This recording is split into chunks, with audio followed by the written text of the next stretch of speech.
जय मसीह की आप सभी को परमेश्वर का धन्यवाद एक बार फिर से परमेश्वर के वचन के लिए जो आज हम सब के लिए है। भजन संहिता उसका 56 अध्याय और उसके 8 वचन को आज हम अपने ध्यान का केंद्र बनाएंगे। लेकिन उससे पहले मैं पूरे 7 वचन पढ़ना चाहता हूँ, तब उसके बाद हम केवल 8 वचन के ऊपर मनन करेंगे, जिसमें इस तरीके से लिखा है, तू मेरे मारे मारे फिरने का हिसाब रखता है, तू मेरे आंसुओं को अपनी कुप्पी में रख ले, क्या उनकी चर्चा तेरी पुस्तक में नहीं है। ये वचन जो दाऊद ने बोला है, उसके क्या परिस्थिति थी, उस बात को समझने के लिए हमें उस ऊपर के 7 वचन जो हैं 1 से 7 उन्हें पढ़ना होगा। तो मैं आज आपके लिए पढ़ना चाहता हूँ उसके ऊपर के 7 वचन। भजन संहिता 56 अध्याय 1 से 7। क्यों उसने ये 8वां वचन बोला कि तू मेरे मारे मारे फिरने का हिसाब रखता है, तू मेरे आंसुओं को अपनी कुप्पी में रख ले, क्या उनकी चर्चा तेरी पुस्तक में नहीं है। ऐसा उसने क्यों कहा? देखिए क्या समय था, किस परिस्थिति में इस समय दाऊद था, घिरा हुआ, जब उसको ये प्रार्थना करनी पड़ी है। हम पढ़ते हैं पहले वचन से। इसमें लिखा है, हे परमेश्वर मुझ पर अनुग्रह कर, क्योंकि मनुष्य मुझे निगलना चाहते हैं, वे दिन भर लड़कर मुझे सताते हैं। मेरे द्रोही दिन भर मुझे निगलना चाहते हैं, क्योंकि जो लोग अभिमान करके मुझसे लड़ते हैं वे बहुत हैं। जिस समय मुझे डर लगेगा मैं तुझ पर भरोसा रखूंगा। परमेश्वर की सहायता से मैं उसके वचन को प्रशंसा करूंगा। परमेश्वर पर मैंने भरोसा रखा है, मैं नहीं डरूंगा। कोई प्राणी मेरा क्या कर सकता है? वे दिन भर मेरे वचनों को उल्टा अर्थ लगा कर मरोड़ते रहते हैं। उनकी सारी कल्पनाएं मेरी ही बुराई करने की होती है।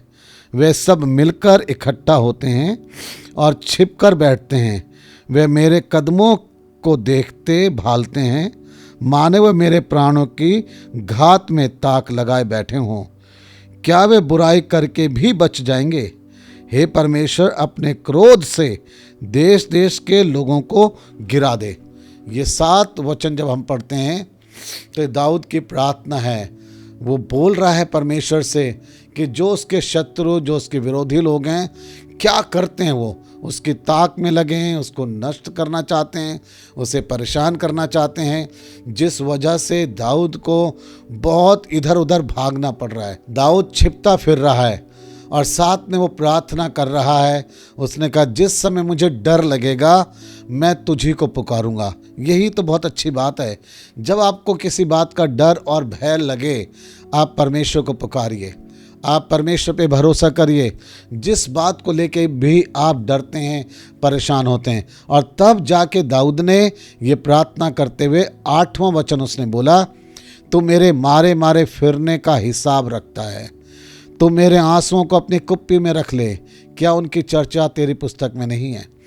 ये 8वां वचन हमारे आगे जो बातें लाते हैं हम उनको देखेंगे। सबसे पहली चीज़ इस प्रार्थना के अंदर, जो दाऊद की प्रार्थना है, इसके अंदर जो हमें पहली चीज़ दिखाई देती है वो ये है, परमेश्वर हमारी तकलीफ़ों को जानता है।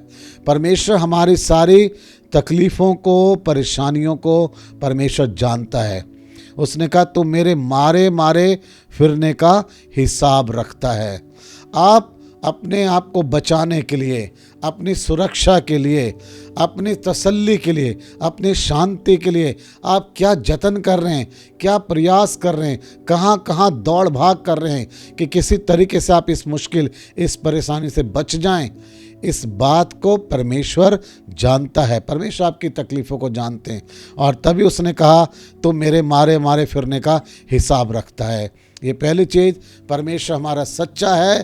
परमेश्वर से जब हम प्रार्थना करते हैं तो परमेश्वर पे भरोसा रख के इस बात को जानिए, परमेश्वर को सब कुछ पता है। परमेश्वर आपकी एक एक तकलीफ़ों को, दर्दों को जानता है कि आप अपनी तसल्ली के लिए, अपनी शांति के लिए, अपने छुटकारे के लिए आप कहाँ कहाँ जा रहे हैं।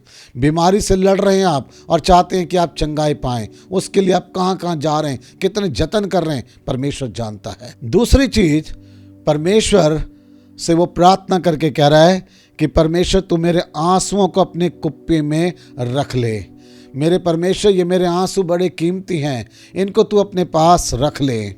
आंसू परमेश्वर कुप्पी में जमा कर ले, वो इस बात की प्रार्थना कर रहा है।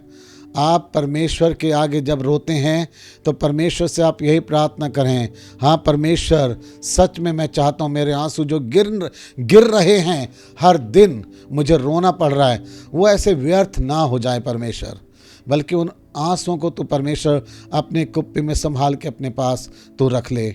यह है उसकी प्रार्थना। दूसरी चीज़ ध्यान रखिए, परमेश्वर आपके आंसुओं को कभी भी व्यर्थ नहीं जाने देगा। वो अपने पास उनको सजो के रखेगा, वो अपने पास उनको इकट्ठा करके रखेगा।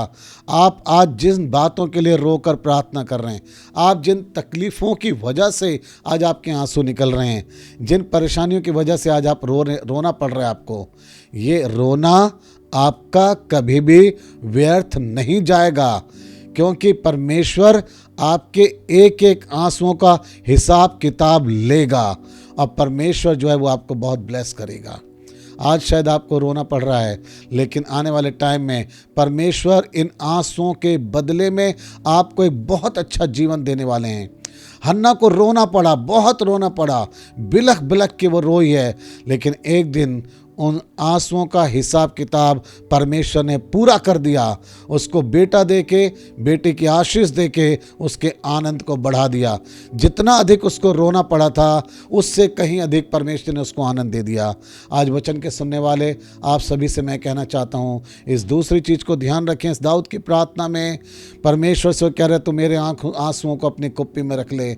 और ये बात सच है। आप याद रखिए, आज आप जब रोते हैं आपके आंसू कभी व्यर्थ नहीं जाएंगे। तीसरी चीज, परमेश्वर आपकी व्यक्तिगत रूप से देखभाल करता है। जब वो वहाँ पे चर्चा कर रहा है, प्रार्थना कर रहा है, अपनी परेशानी को बता रहा है, तो इस बात को कहना चाहता है, वो बताना चाहता है हम लोगों से कि परमेश्वर आपको दुखी देखकर वो उदासीन होकर बैठ नहीं जाता है कि अब परमेश्वर के पास आपके लिए कुछ है नहीं। परमेश्वर आपकी मुश्किलों में ऐसा नहीं है कि उसका हाथ छोटा हो गया और आपको बाहर ना निकाल सके। परमेश्वर आपके लिए कार्य कर रहा है।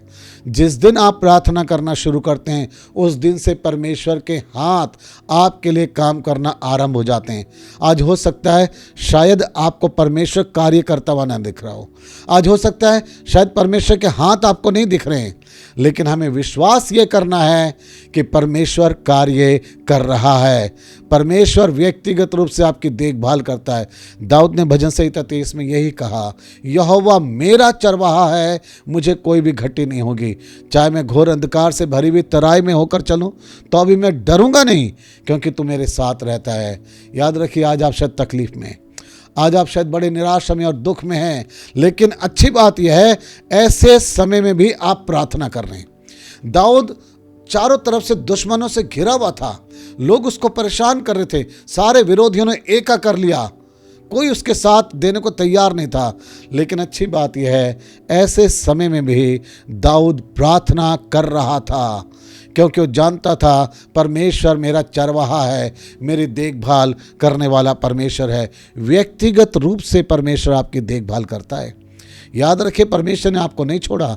शायद आपके अपनों ने आपको छोड़ दिया, लोगों ने आपको छोड़ दिया, कोई आपकी मदद करने को तैयार नहीं है। सब ने शायद आपकी परेशानियों को देख के अपने हाथ खड़े कर दिए कि आप वो कुछ नहीं कर सकते।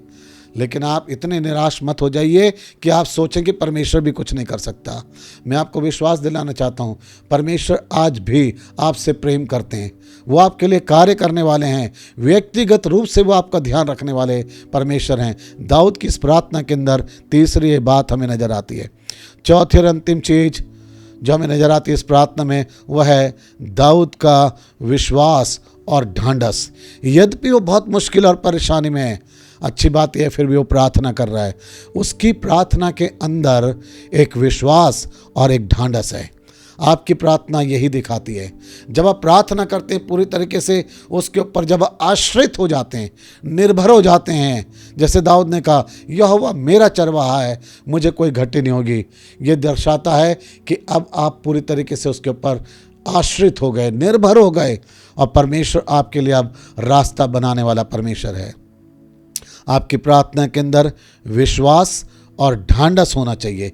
हिम्मत मत हारिए, हिम्मत मत हारिए, ढांढस बांधें, विश्वास करें, परमेश्वर आपके लिए काम करने वाले हैं। जिस समय अंधा बर्तिमाई नए नियम में जब हम पढ़ते हैं मरकुस 10 अध्याय के अंदर, वो सड़क किनारे बैठा हुआ भीख मांग रहा था। जब उसने सुना यहाँ से यीशु नासरी जा रहा है, वो ज़ोर ज़ोर से पुकारने लगा। बहुत लोगों ने उसे डांटा, लेकिन वो और ज़ोर से पुकारने लगा। तब यीशु मसीह रुक गए और कहा, उसे मेरे पास लाओ। लोगों ने कहा, ढांढस बांध, यीशु तुझे बुलाते हैं। और वो उठकर यीशु के पास आ गया। प्रभु यीशु मसीह ने उसके विश्वास के अनुसार कार्य किया और उसको वो मिल गया जो वो चाहता था। आज आपकी प्रार्थना के अंदर ये दोनों चीज़ें जरूरी हैं। विश्वास रखिए, ढांढस बांधिए, घबरा मत जाइए। किसी भी बात को देख के घबराइए मत, चिंतित मत हो, परेशान मत हो। आज शायद मुश्किल और परेशानी है, लेकिन परमेश्वर इन सब से एक दिन आपको बाहर निकाल लेंगे। परमेश्वर इन सब से आपको बाहर निकालने की सामर्थ्य रखते हैं। याद रखिए, प्रभु कह रहे हैं, मैं तेरे लिए सब कुछ कर सकता हूँ, मांग तो क्या मांगता है।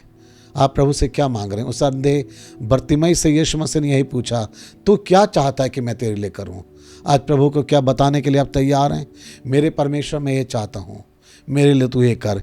यदि आज आप रोते हैं, आंसुओं की प्रार्थना करते हैं, तो आज आप अपने परिवार के लिए आंसू बहाएं परमेश्वर के आगे।